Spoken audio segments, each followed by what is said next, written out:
What's up, you guys? Video number 2 for the Nicatalians. Russ over here, aka Shartimus Prime. And I'm Nina. And we are doing a video talking about this room because it has been, we've added some paint to it, and then we're also going to talk about pain and what we think, where the pain index lies with the pregnancy and everything, and we're just kind of both trying to imagine what that would be like. But before we go further on, you want to talk about the room a little bit? What we've done in here? So we finished painting it, and we're just waiting on more daylight, I guess, so that you can do some patchwork, you were saying? Yeah, well, it's not really finished though. Yeah, because there's some parts where I can still see some white. Like right over there. You see? There's a little bit of white bleeding through. See? No. The camera can see it. Just a little bit of white in between. Need to touch that up with a brush. We have some dark purple that we're going to add to the trim, these trim areas right over here and around the door. So some touch-up spots, but for the most part the room is all purple, you know? So there's just tiny little spots here and there that I'm just a little paranoid about. Like right here, see? Going across like that, just a little bit of white. Like a maniac with the little white streaks. Gotta get them all, man. See, one thing I'm really not looking forward to with this pregnancy is I don't like to see my wife in pain, you know? I don't think any husband wants to see their wife in pain. Actually, like, our job as husbands, most of us feel like we want to make sure that our wife doesn't go through any pain. And that part I'm kind of scared of a little bit. That's one thing that's kind of on my mind a lot is, you know, it breaks my heart to see her in pain. So I'm kind of scared about that, and yeah. But we're both trying to figure out, because neither of us have experienced birthing, and I never will. Well, I've been told it's relative to pissing out a golf ball. For you? Yeah, for like men to kind of get an idea of what it's like the relative size of the baby. And you can always just go ask the guy who actually pissed out a golf ball what it felt like. I did! Where do you think I heard about this? There's no guy that pissed out a golf ball. Yeah, so I mean, it's just a pain that never existed for anybody, which is kind of stupid to use that as a point of reference. Thanks, Alvaro. One thing that we were talking about was, yeah, because I mean, there's all kinds of things that happen with women as they're giving birth, like your hip bones shift around, right? My entire pregnancy, there's been a hormone being produced in my body. I think it's called relaxin, that has been relaxing all of the muscles and tendons in my body, and it's mainly released so that your hips will actually start to be able to widen as they need to for the birth. So that's already been kind of painful. Sometimes when just getting up out of a laying down position and putting all my weight on one leg, the hips kind of shift in a way that makes it already, like, you know, painful. So yeah, the bones moving. Yep. Yep, so they'll move more when the baby's coming, yeah, for sure. Yeah, we did a it wasn't a Lamaze class, that's not what it was, but it was like a pre-pregnancy, pre-game kind of rundown, right? The demonstrator actually had a cast of hip bones, and she showed how, see, if you squeeze on the top right here, the bottom will widen. So you push up here, and then this will go like that, and that will help. So that's one thing that they recommend that the husband does, or the partner does anyway, I guess, you know, to kind of squeeze on the sides, to kind of like help loosen things up, and, you know, so, you know, I'm getting my hands all ready for a lot of hardcore massaging when she goes through a lot of pains. You're going to try to not use an epidural, right? Right. That's what you said anyway. Yeah, so I wouldn't say that for her. She said that first. I'm not against the epidural. There's all kinds of like scary videos out there that tell women, you know, don't get the epidural because it's going to be bad for you. You could become paralyzed, and it could affect your baby. Your baby could be like very slow when it's born and unable to have a good head start in life. And I don't think that you know, those things are necessarily true for people. I find that these kinds of videos, you know, actually hurt women in the end, you know, because they might put themselves through a lot more pain than they need to, and put a lot more stress on their bodies and their babies' bodies because of these types of videos that are out there. So my idea of not doing the epidural is not based off of anything like that. My idea of not doing the epidural is based off of me having kind of like a little bit of claustrophobia, and the thought of me not being able to move my legs really scares me. I just, for some reason, feel like I'd probably get the same type of panic from not being able to move my legs than I would being in a small confined space.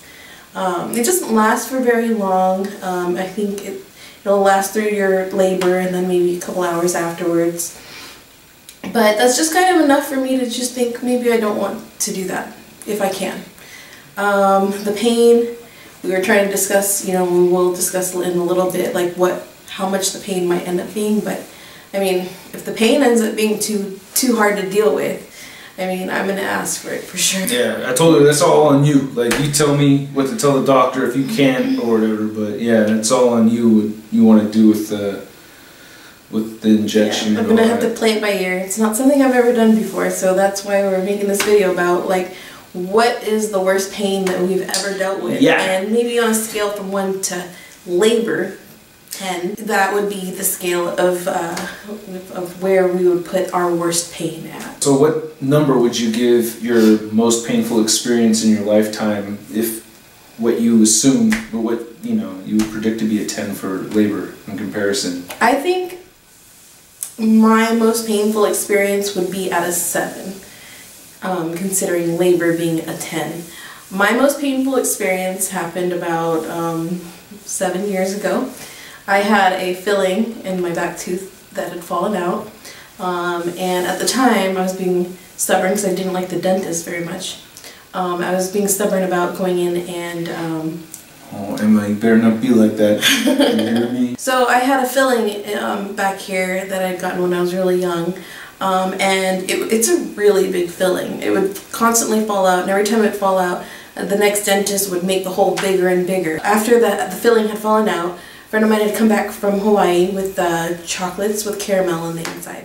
I was trying to be really careful and eat it all on the right side, but the caramel got into this tooth. And I don't know if you've ever had something sweet go into a cavity, but it's like the worst feeling ever. And I'd had that happen to me before, but like it would pass, like after it kind of like rinsed out. Like if I would drink something, you know, that pain would just... I may have experienced something yeah, like that. and it would go away. You kind of like lick it out and like, you know, once that sugar, that salt, whatever it is that's touching the nerve is out of there, you're good. But like in this scenario, it never stopped. I had eaten it at like 10 o'clock at night.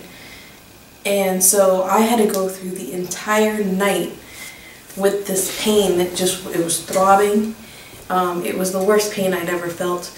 Well, the next day I was able to get to a dentist, and turned out I needed to have a root canal. I'd gotten like some sort of immediate like infection from that. It like triggered a bunch of swelling, a bunch of pus to grow in that area. So the doctor had to pull the tooth and drain the area and do a root canal emergency. That was the worst pain I ever felt. And I'm assuming it's going to be more painful than that. Oh yeah. Yeah, so... So that you give that a 7. Okay. So when we talked about it, I had mentioned one experience, but I didn't mention my head injury. So I've talked about this before online where I actually fractured my skull when I was a teenager. Now, I didn't mention that because I was rushed off to the emergency room, and they'd given me, you know, medicine or drugs and stuff to take away the pain. I was slipping in and out of consciousness, so my memory of that experience, you know, was just really distorted. So I can't really give a solid number for that. The one that I really remember, which I'm going to give a 7 because it didn't involve any bones, and you're talking about bones, right? Pregnancy is talking about bones, but mine has no bones involved. I had the flesh ripped off my arm. So I was on tour in 2007, and it was a really hot summer tour, and we only went out to New Mexico, and on our way back I had gotten really sunburned. We played in Arizona, and I was just fully sunburned. And when I was in Los Angeles, we played a show in Los Angeles, met with some friends, and hanging out, drinking a little bit, being a little bit stupid. My friend LA, who's 6'1", right? I'm only 5'10", he's 6'1". We decided to get into a wrestling match, right? And LA grabbed me by the arm and just threw me into the carpet. I think it was by this arm, and he threw me over his shoulder, and this shoulder just scraped into the carpet, and this whole, like a whole patch of skin just got peeled off my arm. And I still, it looks pretty good. I don't have a scar, but I can see something the weird dots. here. Yeah, these weird dots that are like all over my arm right over here. It's very subtle, but I have a bunch of these weird dots over here from that. But the skin was like, it was just like you could see the blood just seeping out of my arm over here. That was really painful. It lasted for days. I couldn't sleep. Like it was just so painful that I was just unable to sleep. I was constantly... What really did it is when I thought I would put aloe on it, because I didn't realize how bad it was, and oh, that was a mistake. That hurt. At that point, it's an open wound. It was an open wound, yeah. And I put it right on there. It was like the minty aloe right on there. I was like, oh, that's so much worse. Just, I couldn't sleep, I remember, and then it was like the following day, on our way back home, the singer of the band had some Vicodin, and he hooked me up with, I popped a couple of Vicodins. I believe you didn't need that. And it knocked me out, and it was like, oh man, Ryan, I'll never forget that, thank you, bro. But yeah, so that was, that was my experience, but I still think that's a 7 compared to pregnancy. So what we're really curious about is that after she gives birth, where will her 7 lie on that scale when we actually know what the 10 means, right? Because that 7 may get bumped down to a 3. It might, because I mean, we don't know how long she'll be in labor for. No. Yeah, so we have no idea. But yeah, if you guys want to share what your most painful experience was, I'm kind of curious to see what people have to say. Yeah, I'm curious and then too. Lastly, also, I wanted to say thank you so much to Adam and his mom. She knitted this for us. Thanks so much, you guys. Our little tiny human is gonna wear this. Yeah, the Shartimus Prime. It has a little hood, and to make it easy to get it on her, it has a zipper up the back too, which it's hard to do. There we go. I don't really... So that'll make it easier to get on her. So excited. That is the cutest thing ever. Not really a crying fool, but that thing makes me want to cry hell bad. I don't know why. I don't know if I'm gonna go through the birth without crying a little bit. I might cry. Don't get mad if you see me cry or something. Why would I get mad? Men don't cry. Yeah, I've never seen you cry. So I might with the baby anyway, so I'm really excited. And again, please let us know what your most painful experience was. And if you're a woman that did experience pregnancy and you had another experience that was really painful, I'm kind of curious to know where that would go on the scale, right? Like, so if you put your pregnancy at 10, then what your next painful experience would be after that 10. So I'm kind of curious to know. Thanks so much, you guys, for watching. Hit the like button. Please subscribe and check out our social media info in the description below. Also, if there's anything else you guys would like to hear us talk about on this channel, please let us know down below, and we'll take those into consideration. Yep, and we will catch you later. Peace.